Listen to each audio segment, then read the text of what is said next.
I never asked myself how other languages type on a keyboard. And I always assumed other languages have their own keyboard or something.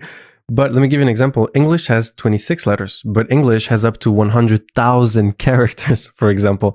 So how does this work? And what does a Chinese keyboard even look like? English has 100,000 characters? 26 letters. And Chinese has 100,000 characters. Oh, right. Did I say it wrong? Yeah.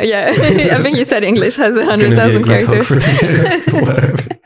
No, 26 letters in English, 100,000 characters in Chinese, right? So what does a Chinese keyboard actually look like? And there's a super interesting story actually behind this.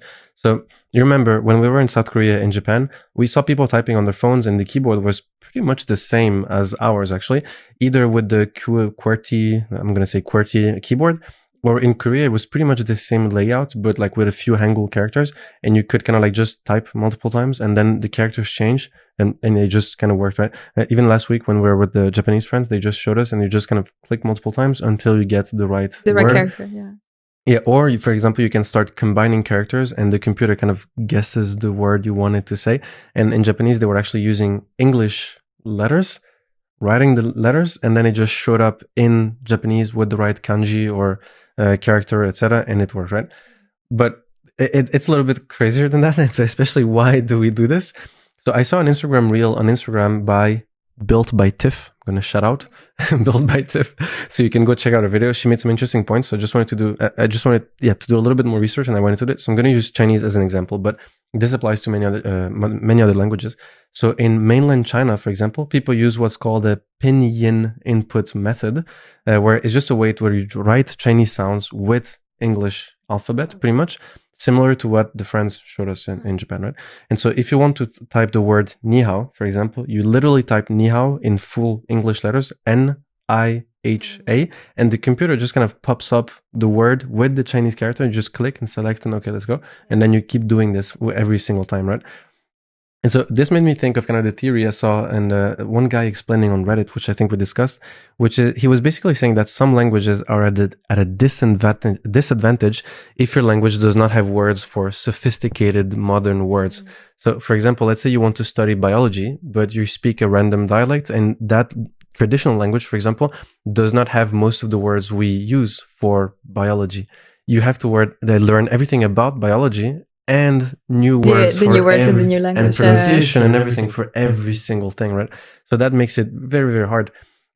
There's a dialect in Mozambique, for example. There was no word for book, so they used the English word book, and so it's not a big deal, but it's like, and if you think of depending on the language you speak, if you want to learn how to code, you probably have to learn English. You have to learn English as well. So it's like it's double the amount of work to learn the same thing. I think I was reading a book about the character lived in Japan, and then they spoke Japanese, and they had to learn Latin. I think at like 55 years old, Latin alphabet, in order to be able to use a computer to do their administrative paperwork. And you're just like, this is crazy, right? You almost have to learn a second language in order to be able to use a laptop. But on the other side, some people made the argument that maybe it's not a big deal, because like in French, for example, we use Latin words like for biology or stuff like this, and English words like in almost every sentence.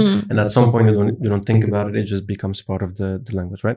But just to get back to the keyboard real quick, because it was just about the interesting story. Why do different languages not create specific keyboards, new weird types of keyboards? So QWERTY was actually already a global standard before computers. It was invented in the 19th century for old school typewriters.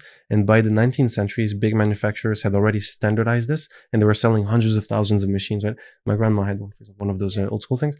And so when computers came along, we just used the same layout and that's it, right? So it was almost impossible for other countries and languages to create new systems because you had massive network effects. So most typists around the world were already trained with QWERTY. Factories already worked with and optimized for producing QWERTY keyboards. Schools were already teaching with this one, and most operating systems already assumed QWERTY keyboards for the early computers, for example. And so even actually in English, I didn't know this, there are better options like Dvorak or Colmac, which I didn't even know about.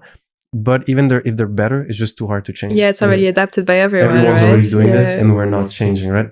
So this makes me. It's the same thing about car design. Right? I was gonna say that. Yes. That's so interesting because they were always saying like the stick gear, the gear stick and stuff like that doesn't make any sense. And there's much more convenient ways of driving. And you could use like a PS5 controller, like it would be fine. Yeah. But when you think about it, it's like all the laws and the systems and the habits, etc. Like everything is standardized. So like right now we use a wheel and no, then you have to change everything. Yeah, that's crazy. That was my next example. Sorry. No, so basically languages piggybacked on the QWERTY keyboard. So for example, in French, we use the same system that was designed in English, and you just add some accents and stuff, and that's pretty much it. So that was interesting just because like I never thought about how do other people actually type in other languages.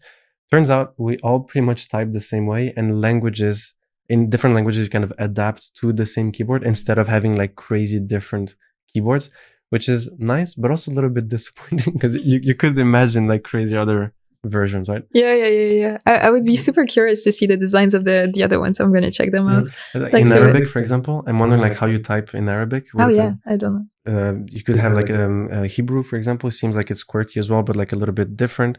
You have Chinese, Japanese. Yeah. Very interesting. Yeah. Fun fact, random fact.